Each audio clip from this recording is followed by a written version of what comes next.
सच्चिदानन्दरूपाय विश्वोत्पत्त्यादिहेतवे तापत्रयविनाशाय श्रीकृष्णाय वयं नमः। भगवान श्री कृष्ण सच्चिदानंद परब्रह्म पूर्ण पुरुषोत्तम भगवान श्री कृष्ण रस स्वरूप छे। तैतरीय उपनिषदे प्रभु ने नाम आप्યું रस। रसो वै सह रसम हेवायम लब्ध्वा आनंदी भवति। उपनिषद कहे छे प्रभु भगवान श्री कृष्ण रसरूप छे અને એ રસ જેને પ્રાપ્ત થાય છે એ આનંદી બને છે। ભગવાનને ક્યાંક બ્રહ્મ કહેવાયા, ક્યાંક પરમાત્મા કહેવાયા, ભગવાન કહેવાયા, આનંદ કહેવાયા, રસ કહેવાયા। પરંતુ આ દરેકની પાછળ એક વિશેષ દ્રષ્ટિકોણ છે। વેદાંતીઓને માટે, જ્ઞાન માર્ગીઓને માટે ભગવાન બ્રહ્મ છે, તત્વ છે। મધુસૂદન સરસ્વતી શ્રી કૃષ્ણને તત્વ કહે છે। કૃષ્ણાત પરમ કિમપી તત્વમહમ ન જાને। હું કૃષ્ણ સિવાય બીજું કોઈ તત્વ જાણતો નથી। તત્વજ્ઞાનીને માટે શ્રી કૃષ્ણ તત્વ છે, બ્રહ્મ છે। યોગીઓને માટે શ્રી કૃષ્ણ પરમાત્મા છે, ભક્તોને માટે ભગવાન છે। પરંતુ પ્રેમીજનો માટે પરમ સ્નેહની અવસ્થામાં જેમની ભક્તિ પહોંચી ગઈ છે એવા નિર્ગુણ પ્રેમલક્ષણા ભક્તિ માર્ગમાં તો ભગવાનને ભગવાન કહેવા કરતા પણ આનંદ કહ્યા, રસ કહ્યા। તો આ આનંદ અને આ રસ એ શું છે? થોડોક વિચાર કરીએ। એવું લાગે છે કે આનંદ અને રસ એક જ તત્વના બે નામ છે।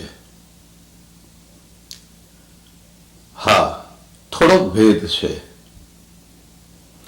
આનંદનું દ્રવીભૂત રૂપ રસ છે એમ પણ કહી શકાય, અને રસનું ઘનીભૂત સ્વરૂપ આનંદ છે એમ પણ કહી શકાય। એક જ સુખ જો ઘનીભૂત છે તો આનંદ છે, અને એ જ જો દ્રવીભૂત છે તો રસ છે। પરમાત્મા જ્યારે એક સ્થળે અતિ સુંદર રૂપ ધારણ કરીને દર્શન આપે છે તો એ આનંદ છે જ, પરંતુ ભક્તો જ્યારે એ આનંદનો આસ્વાદ લે છે, પ્રભુનું રૂપ, પ્રભુનું સૌંદર્ય, પ્રભુનું માધુર્ય જ્યારે ભક્તો માટે અનુભવનો વિષય બની જાય છે ત્યારે એ અનુભવ એટલો બધો રસરૂપ હોય છે, રસાત્મક હોય છે કે ભગવાનને રસ કહેવા યોગ્ય છે। તૈતરીય ઉપનિષદ રસોવૈ સહ કહે છે। ચોક્કસ ઉપનિષદને આ વાતની અનુભૂતિ થયેલી છે. લાગે છે કે એને ભગવાનને ચાખ્યા છે, આસ્વાદ લીધો છે. કારણ કે રસ શબ્દ ત્યારે જ વાપરી શકાય છે જ્યારે એનું આસ્વાદન થયું હોય. શાસ્ત્રકારોએ રસ શબ્દને સમજાવતા સમજાવ્યું, આસ્વાદ્યતે ઇતિ રસ. રસનો અર્થ છે એ વસ્તુ, એ તત્વ, એ સુખ કે જેને આસ્વાદી શકાય, જેને માણી શકાય, જેનો આનંદ લઈ શકાય, જે અગમ્ય ન રહે, અસ્પર્શ, દૂર, કેવલ દૃશ્ય જ ન રહે, કેવલ બુદ્ધિગમ્ય જ ન રહે, પરંતુ જેને ચાખી શકાય, જેનો આસ્વાદ લઈ શકાય, જેને માણી શકાય, એવો પરમ આનંદ એ જ રસ છે. અને એટલા જ માટે ઉપનિષદે ખૂબ સુંદર રીતે પ્રભુની અભિવ્યક્તિ રસ શબ્દ દ્વારા કરી. ભગવાન આનંદરૂપ છે એમ તો ઉપનિષદો કહેતા રહ્યા છે. આનંદ બ્રહ્મેતિ વ્યજાનાત, બ્રહ્મ આનંદરૂપ છે. અને એ પ્રસિદ્ધ છે, જે મંગલાચરણમાં હમણાં જ આપણે જોયું, સચ્ચિદાનંદ રૂપાય. ભગવાન શ્રી કૃષ્ણ સદરૂપ છે, શ્રી કૃષ્ણ ચિદરૂપ છે, શ્રી કૃષ્ણ આનંદરૂપ છે. પ્રભુની પ્રથમ અનુભૂતિ સદાત્મક, પ્રભુની મધ્યમ અનુભૂતિ ચિદાત્મક અને પ્રભુની પરમ અનુભૂતિ આનંદાત્મક છે. શ્રી કૃષ્ણ આનંદરૂપ છે અને એ આનંદરૂપનો જ્યારે જ્યારે ભક્તોને આસ્વાદ પ્રાપ્ત થયો છે ત્યારે ભક્તોએ, રસિકજનોએ, ભગવાન શ્રી કૃષ્ણના રસ પીપાસુજનોએ એમને રસ કહ્યા અને એ યોગ્ય જ છે. વાસ્તવમાં રસ શબ્દ એના માટે વાપરી શકાય જેનામાં બે લક્ષણ હોવા જ જોઈએ. પહેલું લક્ષણ એ સુખરૂપ હોય. આપણને જે પુસ્તક ગમે, આપણને જે સંગીત ગમે, આપણને જે રંગ ગમે, આપણને જે વાર્તા ગમે, આપણને જે ગમે છે એને માટે જ આપણે રસ શબ્દ વાપરીએ છીએ.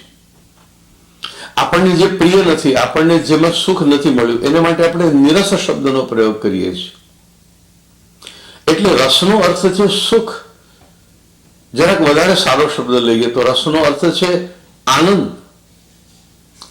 એટલે રસ આનંદદાયી હોવો જોઈએ. પણ આનંદ અને રસ એ બે વચ્ચેનો ભેદ એક બીજા લક્ષણથી સ્પષ્ટ થાય છે. આનંદ દ્રવીભૂત નથી, આનંદ ઘનીભૂત છે. એટલે રસતત્વમાં બે લક્ષણ હોવા અનિવાર્ય છે. એક તો રસ આનંદરૂપ હોવો જોઈએ અને બીજું રસ દ્રવીભૂત હોવો જોઈએ. દ્રવીભૂત હોવો જોઈએ એટલે એનામાં વ્યાપવાની શક્તિ હોવી જોઈએ. જેવી રીતે સાકરનો એક ગાંગડો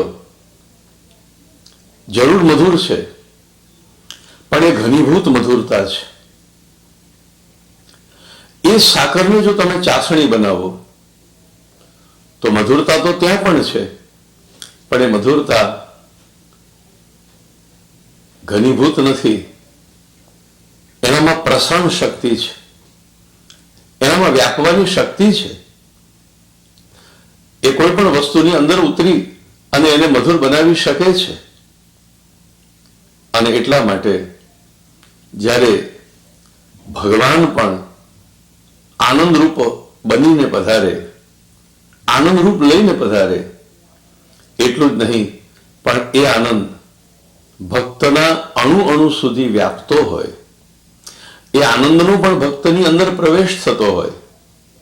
ભક્તના એકે એક રોમમાં એ આનંદ જે મીઠાઈના અણુ અણુમાં ચાસણી ફેલાય અને એને મધુર બનાવી દે છે, એવી જ રીતે ભક્તના સ્વરૂપમાં, એના કોષ કોષમાં, એના એકે એક અણુમાં ભગવાન રસરૂપે ફેલાઈ જાય, વ્યાપી જાય અને ભગવાનનો ભક્ત પણ આખો રસમય બની જાય, એ બંને લક્ષણ હોવાથી ભગવાનને પણ અહીંયા રસરૂપ કહ્યા છે.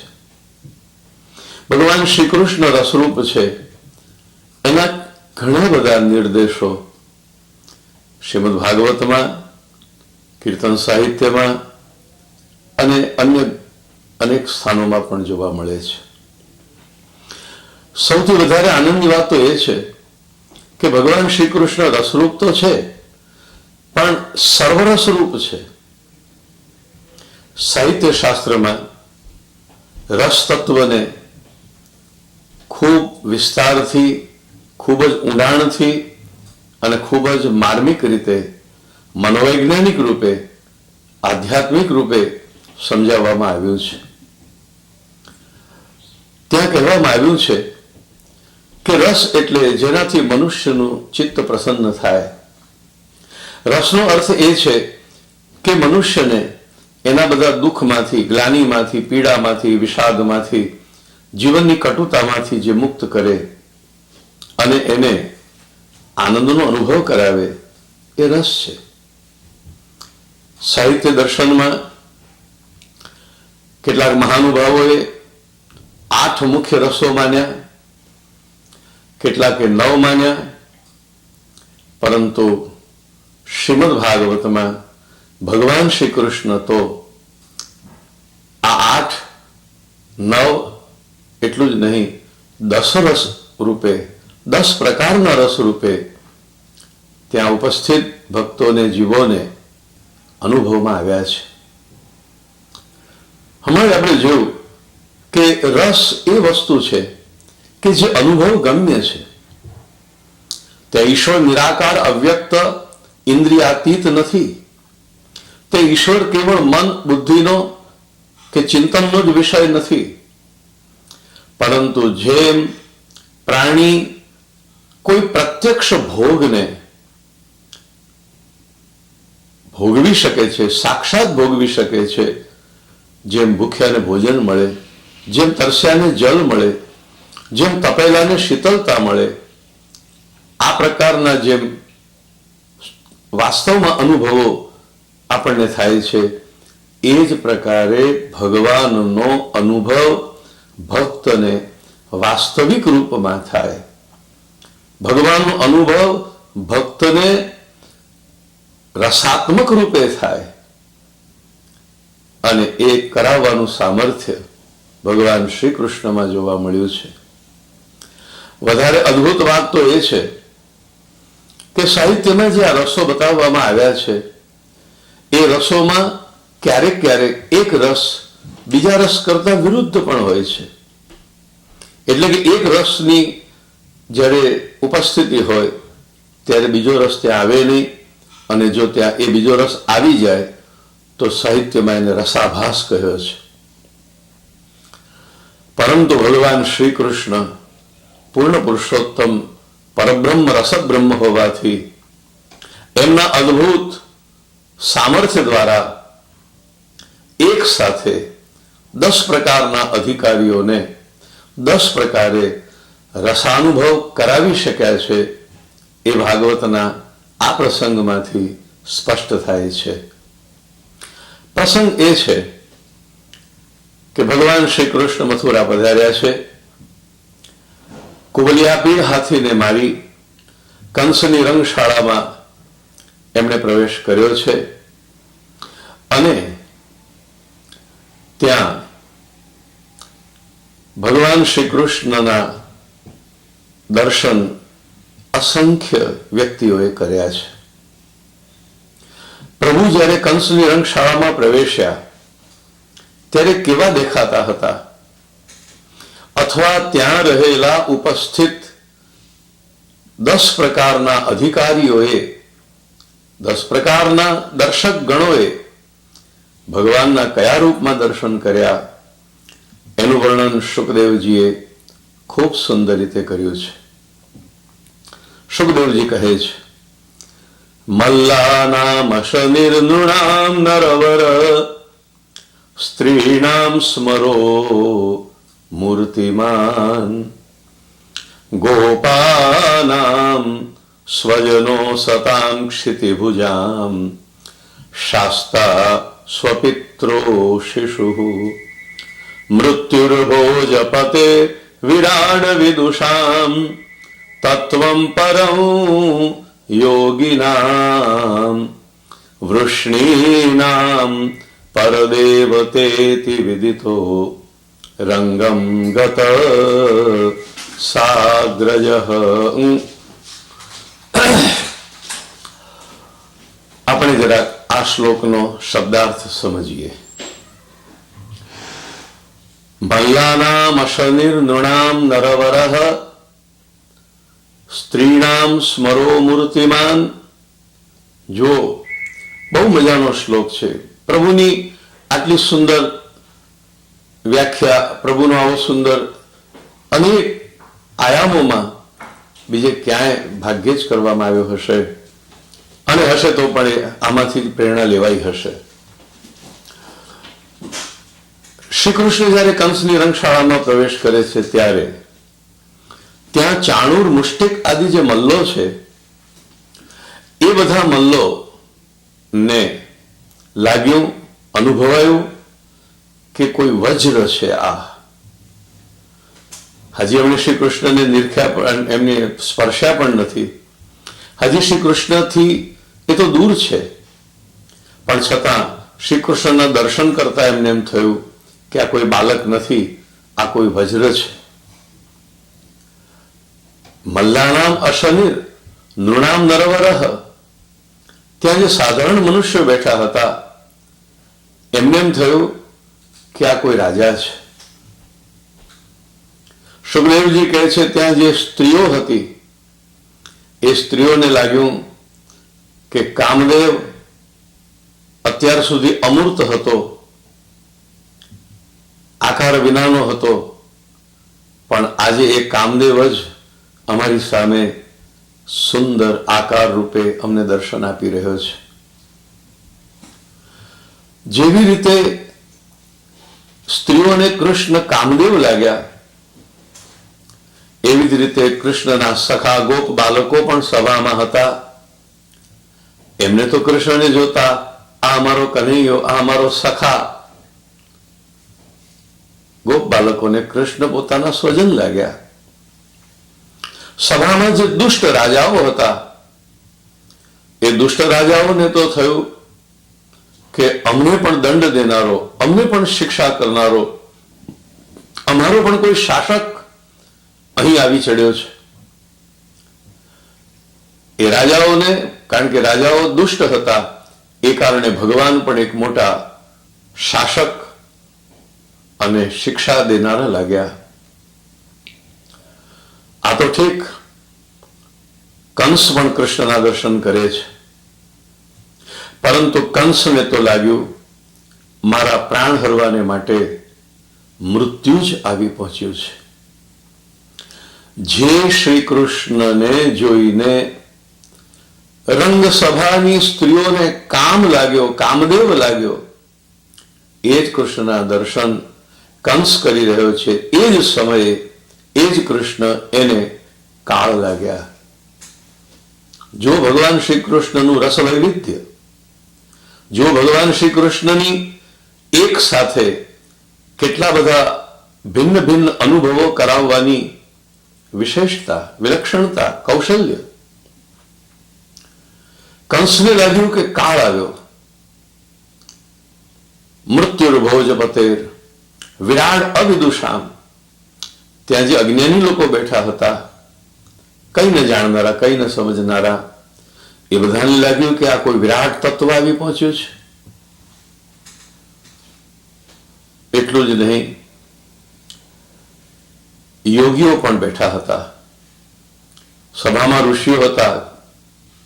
એ બધાઓને લાગ્યું કે આ કોઈ પરમ તત્વ, જેનું અમે રોજ ધ્યાન ધરીએ છીએ, જેને અમે ભજીએ છીએ, જેની અમે ઉપાસના કરીએ છીએ, એ પરમ તત્વ આજે અમને દર્શન આપવા માટે આવી પહોંચ્યું છે. યાદવોને લાગ્યું આ અમારા પરમ દેવતા છે. અરે વસુદેવ દેવકીને તો કૃષ્ણના દર્શન કરતા આ અમારું સંતાન છે એવો કરુણ ભાવ, કરુણાનો ભાવ, દયાનો ભાવ જાગ્યો.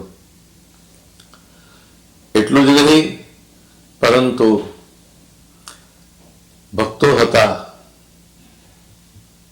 એ બધાને પણ ભક્તિભાવનો અનુભવ થયો. આચાર્ય શ્રી મહાપ્રભુજીએ આ 10 પ્રકારના ભાવ એક કારિકામાં શ્લોકના ક્રમ અનુસાર મૂક્યા છે. ભગવાન શ્રી કૃષ્ણ એક રૂપે પધાર્યા છે અને છતાં જાકી રહી ભાવના જૈસી, જેની જેવી ભાવના હતી, પ્રભુ મૂર્તિ દેખી તેને તૈસી, જેની જેવી ભાવના હતી, જેનો જેવો અધિકાર હતો, જેનો જેવો સ્વભાવ હતો, એ પોતપોતે પોતપોતાની રીતે ભગવાન શ્રી કૃષ્ણનો અનુભવ કરી રહ્યા છે. સુખદેવજી કહે છે, વિદિત સૌએ કૃષ્ણને જાણ્યા, પોતપોતાની રીતે જાણ્યા. દરેકને શ્રી કૃષ્ણનો રસાનુભવ થયો, પણ દરેકના રસ જુદા છે. મહાપ્રભુજી આ 10 રસના નામ એક ક્રમમાં આપ્યા છે. રૌદ્રોદ્ભુતશ્ચ શૃંગારઃ, હાસો વીરો દયા તથા, ભયાનકો બીભત્સ, શાંત ભક્તિ રસસ્તથા. મલ્લોએ અનુભવ કર્યો રૌદ્ર રસનો, સાધારણ મનુષ્યએ અનુભવ કર્યો અદ્ભુત રસનો,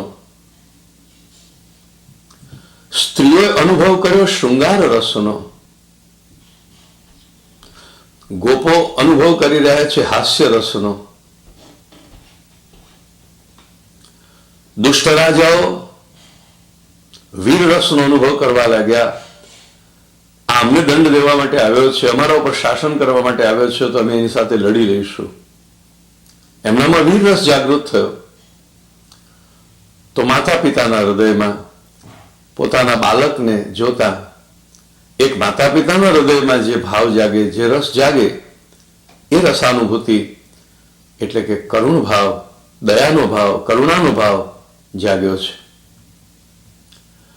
રૌદ્રોદ્ભુતશ્ચ શૃંગાર, હાસો વીરો દયા તથા. કંસને ભયાનક રસનો અનુભવ, કારણ કે મૃત્યુ ભયાનક છે. કંસને અનુભવ થયો ભયાનક રસનો. અજ્ઞાની મનુષ્યો હતા, એને ભગવાન શ્રી કૃષ્ણ અદ્ભુત લાગ્યા, વિલક્ષણ લાગ્યા. ભગવાન કુવલ્યા હાથીને મારીને આવ્યા છે, એટલે હાથીના શરીરમાંથી ઉડેલા રુધિરના છાંટાઓ, મધબિંદુઓ, હાથીનો જે મધ હોય એના બિંદુઓ, મધબિંદુઓ, માંસ આદિના પણ અંશ જે ભગવાનના શરીર ઉપર લાગેલા હતા, એ જોતા એમને બીભત્સ રસનો અનુભવ થયો. ત્યાં જે યોગીઓ હતા, એ યોગીઓએ ભગવાનના દર્શન કરતા શાંત રસની અનુભૂતિ કરી.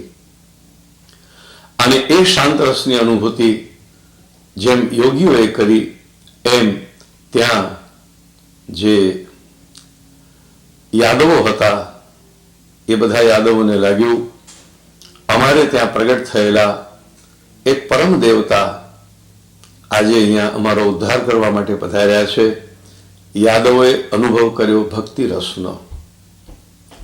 ભગવાન શ્રી કૃષ્ણ રસરૂપ છે, પરમ રસ તત્વ છે, મૂળ રસ છે.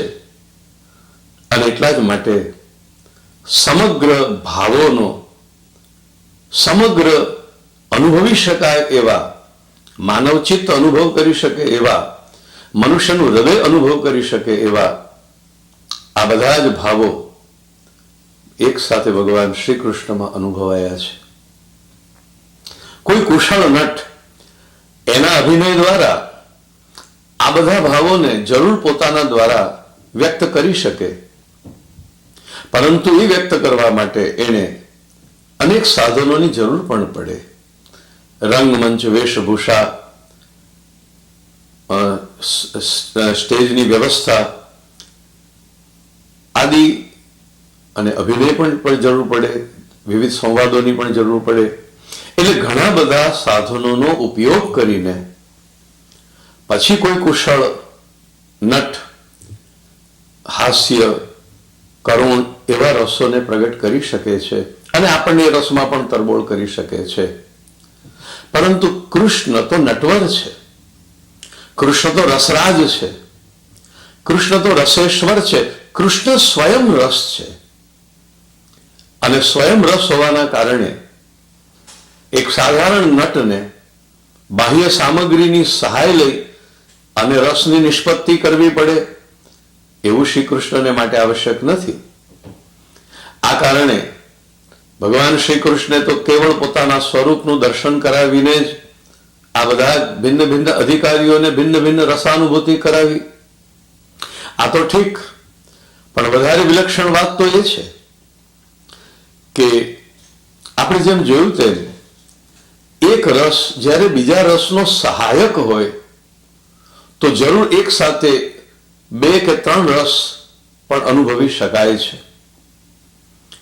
જેમ કે રૌદ્ર રસ અને વીર રસ એકબીજાની સાથે સંગત છે, સુસંગત છે, એક સાથે બંનેનો અનુભવ કરી શકાય. પરંતુ કેટલાક રસો એકમેકથી વિરુદ્ધ છે. જેમ કે હાસ્યરસ અને કરુણ રસ એ બેને એક સાથે પ્રગટ કરવા કઠિન છે.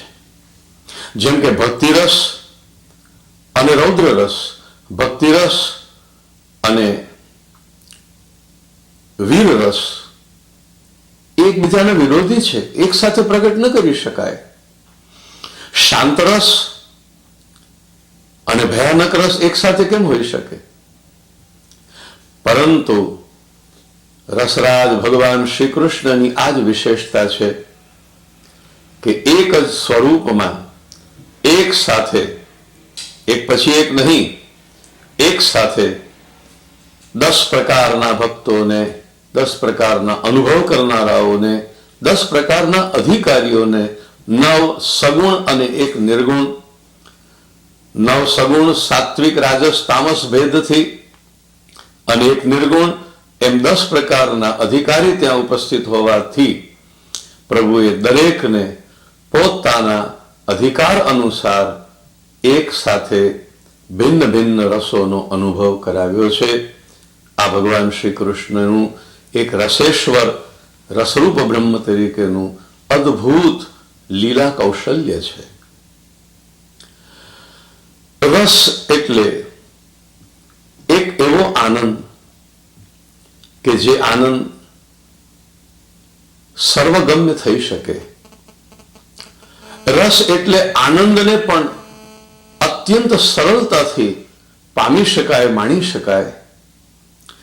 આપણે ભગવાન શ્રી કૃષ્ણના જ્યારે દર્શન કરીએ છીએ ત્યારે આપણને દેખાય છે કે ભગવાન શ્રી કૃષ્ણ એમના એક અંગમાં, એમણે ધારણ કરેલા એક પદાર્થમાં, એમ સમજો કે ભગવાન શ્રી કૃષ્ણના સંપૂર્ણ દર્શનમાં આપણને એક અદ્ભુત રસાત્મકતાનો અનુભવ થાય છે. ભક્તિ માર્ગમાં એવું કહેવાય છે કે ભગવાનના અનુભવના પણ તબક્કા છે. ભક્તનો પ્રથમ અનુભવ આધિભૌતિક હોય છે. આધિભૌતિક અનુભવ પછી જેમ જેમ એની ભક્તિની ભૂમિકા વધારે ને વધારે ઉચ્ચ થતી જાય એમ પછી એ આધિભૌતિક અનુભવ આધ્યાત્મિક અનુભવ બને છે. ભક્તોનો બીજો અનુભવ આધ્યાત્મિક છે. ભક્તિ માર્ગમાં આધ્યાત્મિક અનુભવથી પણ જ્યારે ભક્ત આગળ વધે છે તો એ આધિદૈવિક અનુભૂતિનો અધિકારી બને છે. એટલે કે એને ભગવાનની અનુભૂતિ આધિદૈવિક રૂપમાં થાય છે. પરંતુ ભક્તિની પરાકાષ્ઠા આધિદૈવિક અનુભવમાં પણ ત્યારે આવે છે કે જ્યારે આધિદૈવિકતા રસાત્મક રૂપ ધારણ કરે. બીજા શબ્દોમાં એમ કહી શકાય કે ભક્ત ભગવાનનો અનુભવ 4 તબક્કે કરે છે: આધિભૌતિક, આધ્યાત્મિક, આધિદૈવિક અને રસાત્મક. તો એ રસાત્મક અનુભૂતિ કેવી હોય એનું નિરૂપણ આપણને શ્રીમદ ભાગવતની રાસલીલામાંથી પ્રાપ્ત થાય છે. આપને કદાચ વિદિત હશે કે રાસ શબ્દ બન્યો છે જ રાસ લીલા ઉપરથી. રાસ શબ્દ અને રાસલીલા આ બે શબ્દને જરાક સમજીએ. રાસ શબ્દની વ્યુત્પત્તિ મહાપ્રભુજીએ બતાવી, રસાનામ સમૂહો રાસ. રાસ એટલે રસનો સમૂહ. રસનો સમૂહ એટલે એક જ કૃષ્ણ ભક્તોને અનેક પ્રકારે પોતાની માધુરીનો અનુભવ કરાવે. શ્રી કૃષ્ણ માટે કહેવાયું છે કે શ્રી કૃષ્ણ અદ્ભુત માધુર્ય લઈને પ્રગટ થયા છે. વૃંદાવનમાં એવું કહેવાય છે કે એક તો છે ભગવાનની રૂપ માધુરી, એક તો કહેવાય છે ભગવાનની લીલા માધુરી, એક તો કહેવાય છે ભગવાનની વેણુ માધુરી, વળી કહેવાય છે ભગવાનનું નામ માધુર્ય. આનો અર્થ એ થયો કે શ્રી કૃષ્ણ વિવિધ પ્રકારનું માધુર્ય લઈ અને વ્રજમાં પ્રગટ થયા છે.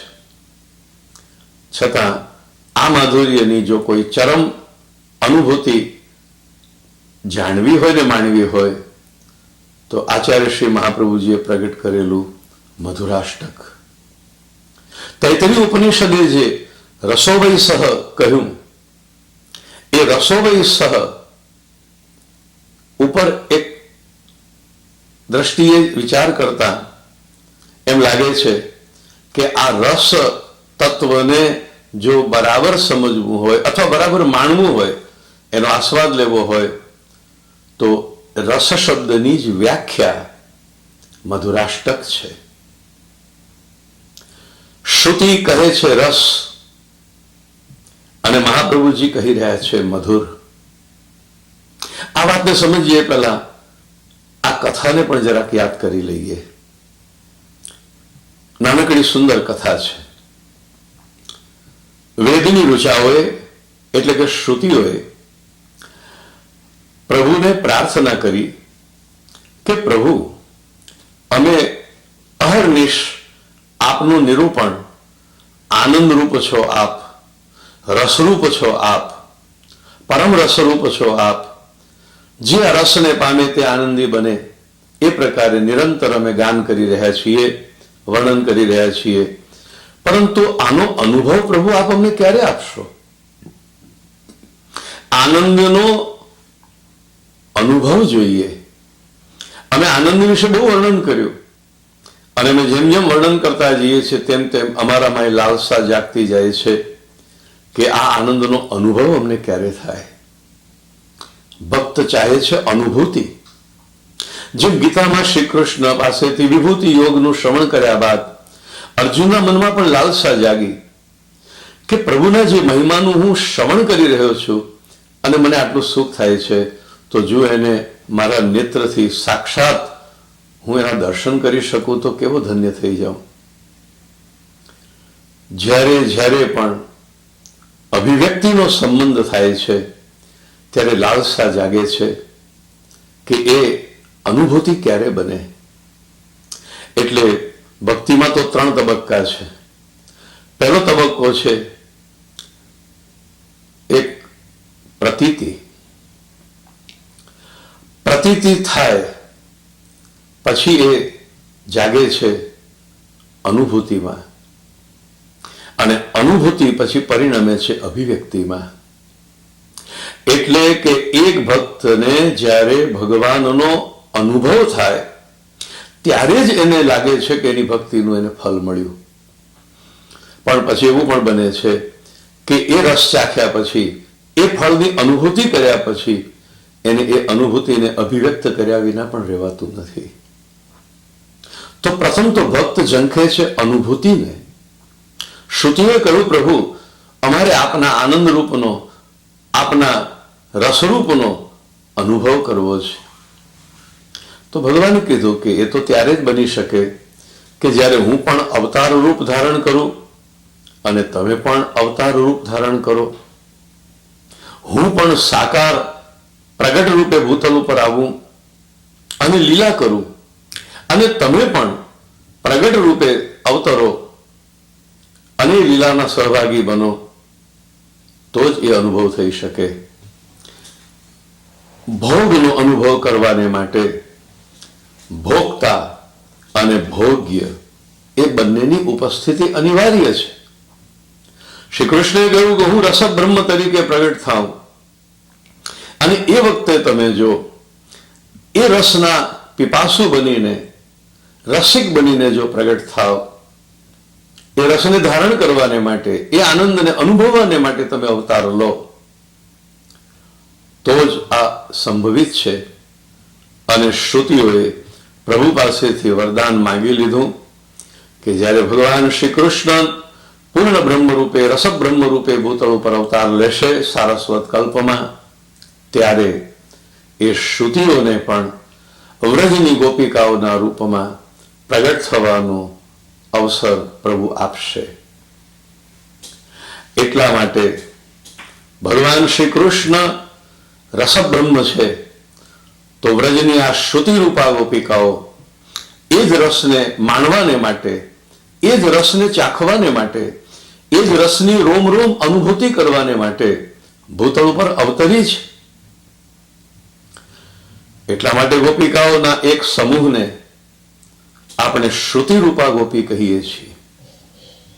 આ શ્રુતિરૂપા ગોપિકાઓએ પ્રભુનો રસાત્મક અનુભવ કર્યો. એનું આ જ કારણ છે કે એમણે એનું વરદાન માગ્યું હતું. આ રસાત્મક અનુભવનું નામ જ રાસ છે. આપણે સૌ જાણીએ છીએ કે પ્રભુએ ફલ પ્રકરણમાં રાસલીલા કરી છે, તામસ ફલ. પણ ફલ એટલા માટે છે કે ફલમાં રસ હોય છે. ફલની પ્રાપ્તિ રસાનુભૂતિ માટે છે. અથવા એમ કહી શકો કે શ્રી કૃષ્ણનો રસાત્મક અનુભવ એ જ ફલ છે. અને એ ફલ જેને પ્રાપ્ત થયું, એ કેવી રીતે પ્રાપ્ત થયું એ પણ જોઈએ. કારણ કે શ્રી કૃષ્ણ જો રસબ્રહ્મ છે, તો શ્રી કૃષ્ણના આ પરમ ભક્તોને એ રસની સર્વાત્મક અનુભૂતિ થવી જોઈએ, તો જ ફલની પૂર્ણતા કહેવાય. રાસલીલાના 5 અધ્યાયમાં શ્રી મહાપ્રભુજી એ 5 અધ્યાય હોવાનું કારણ સમજાવ્યું છે. શ્રી મહાપ્રભુજીએ સમજાવ્યું છે કે રાસલીલાના પ્રથમ અધ્યાયમાં ભગવાને ભક્તોના આત્માને આનંદનું દાન કર્યું છે. બીજા શબ્દોમાં કહો તો ભક્તોના આત્માને રસમાં ડૂબાડ્યો છે. બીજા અધ્યાયમાં ભક્તોના અંતઃકરણને રસાપ્લાવિત કર્યું છે. ભગવાન શ્રી કૃષ્ણે રાસલીલાના તૃતીય અધ્યાયમાં ભક્તોના પ્રાણને રસમય બનાવી દીધા છે. જેમ જેમ લીલાનો રસ વધુ ને વધુ પ્રબળ થતો ગયો, પ્રભુ વધુ ને વધુ આનંદનું દાન કરવાને માટે કૃપાલુ થયા, તેમ તેમ અનુભવની પણ સૂક્ષ્મતા વધતી ગઈ.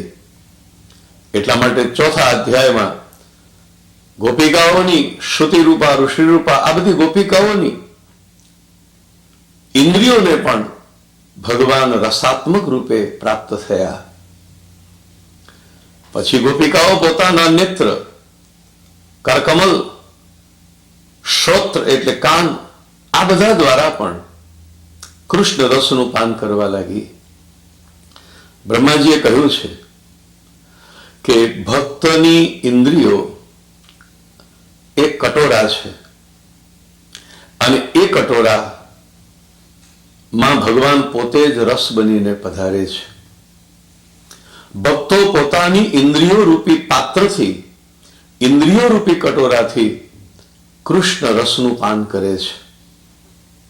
પરમ રસ પાયો વ્રજ કી નારી, એ કીર્તનમાં કહેવામાં આવ્યું કે ભગવાને ભક્તોના એક એક અંગને આનંદથી ભરી દીધો છે, રસ તરબોળ કરી દીધા છે ભક્તોને. અને એની પરાકાષ્ઠા તો 5મા અધ્યાયમાં આવી કે જ્યારે પ્રભુ ભક્તના રૂવે રૂવે, ભક્તના સ્વરૂપના એક એક કોષમાં રસ થઈને વ્યાપી ગયા. જેવી રીતે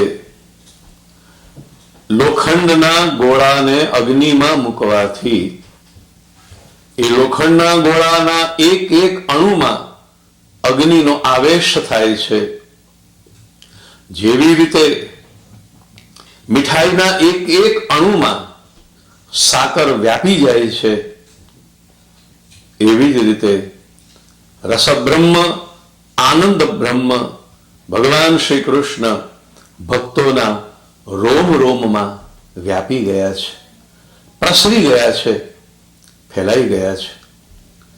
ભક્તો રોમ રોમથી શ્રી કૃષ્ણને અનુભવી રહ્યા છે, માણી રહ્યા છે.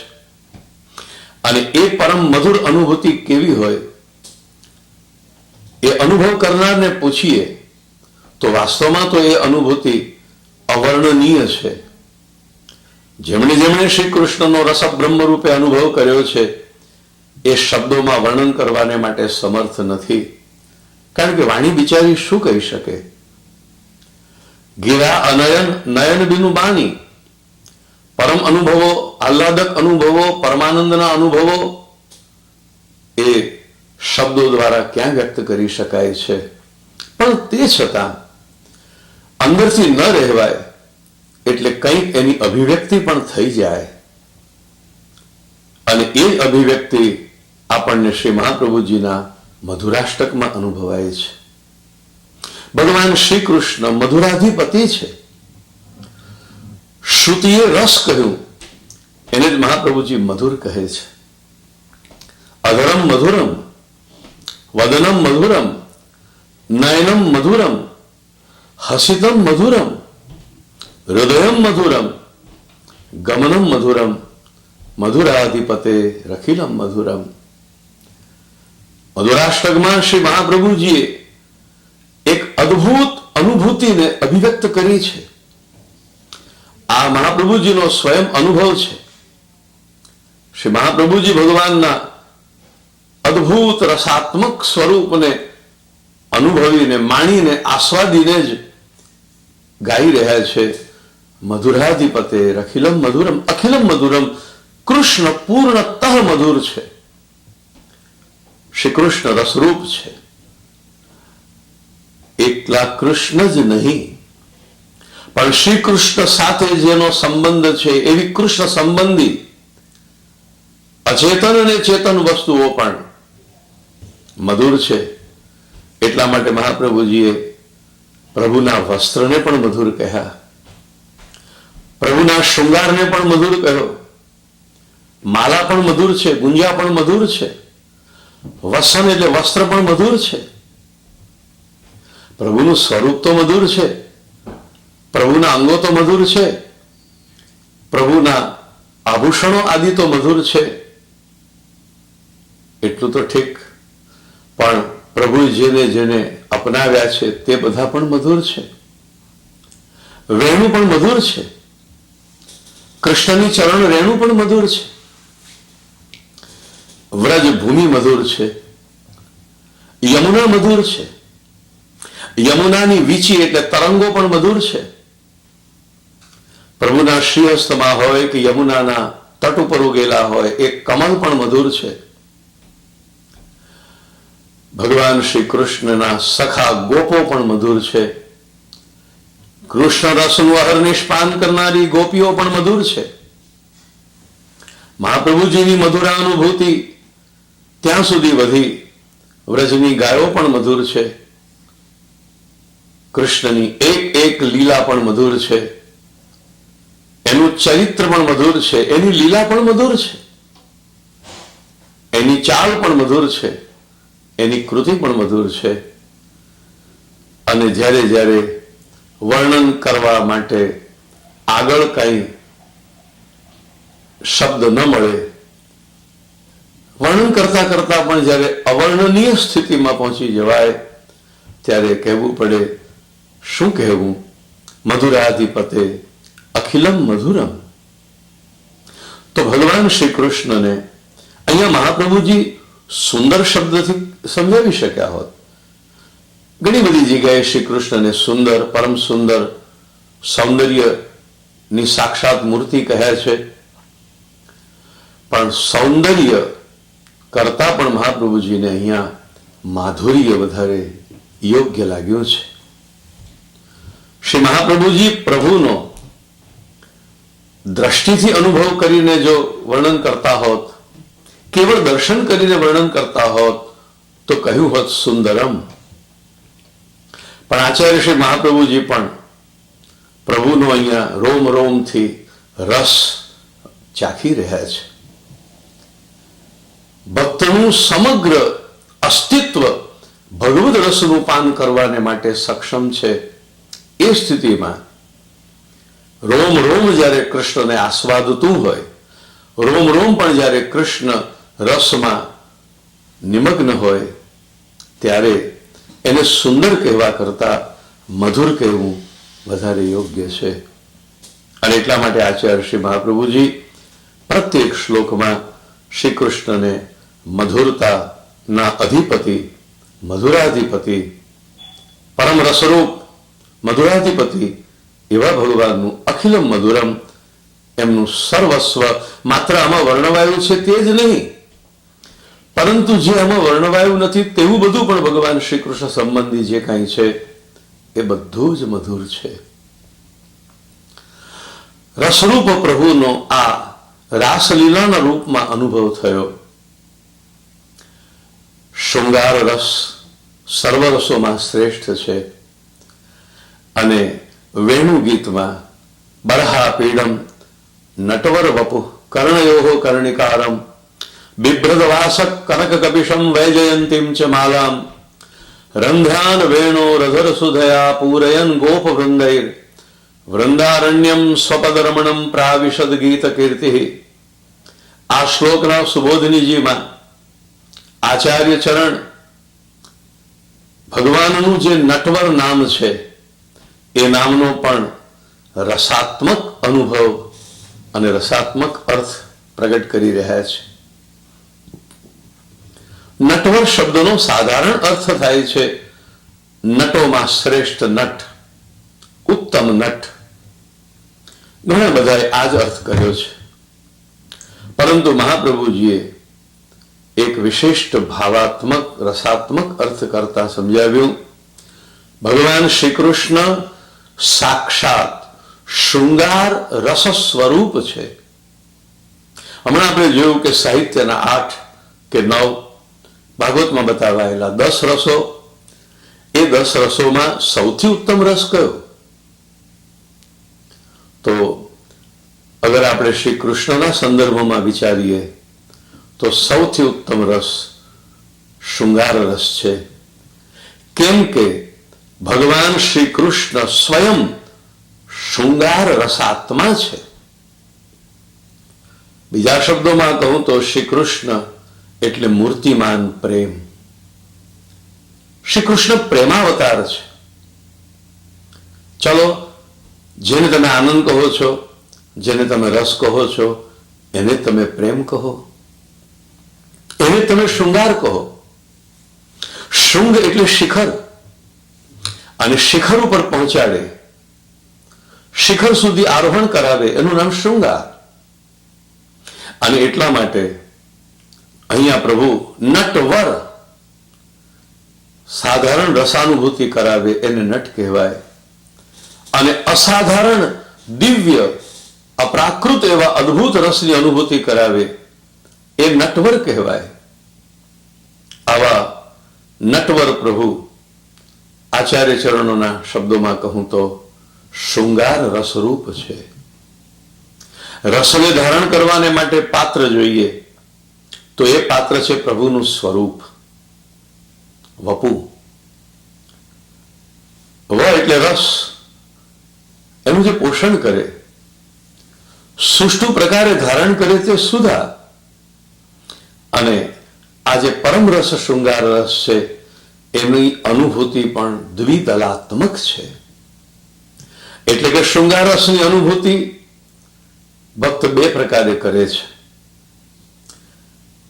એક પ્રકાર છે સંયોગ શૃંગાર અને બીજો પ્રકાર છે વિપ્રયોગ શૃંગાર. પ્રભુના પ્રેમીજનો, પ્રભુના પ્રેમમાં ડૂબેલા ભક્તજનો પ્રભુનો અનુભવ સંયોગાત્મક રૂપે પણ કરે છે અને વિપ્રયોગાત્મક રૂપે પણ કરે છે. મહાપ્રભુજીએ નટ શબ્દનો અર્થ કર્યો છે ભગવાનનું વિપ્રયોગ શૃંગાર સ્વરૂપ. મહાપ્રભુજીએ વર શબ્દનો અર્થ કર્યો છે ભગવાનનું સંયોગાત્મક શૃંગાર સ્વરૂપ. કૃષ્ણ વિપ્રયોગ રસ પણ છે અને કૃષ્ણ સંયોગ રસ પણ છે. બીજામાં શબ્દોમાં કહું તો કૃષ્ણ રસરૂપ છે, એ વિપ્રયોગ રૂપે હોય તો પણ રસરૂપ છે, એ સંયોગ રૂપે હોય તો પણ રસરૂપ છે. એક દાણાની જેમ બે દાળ,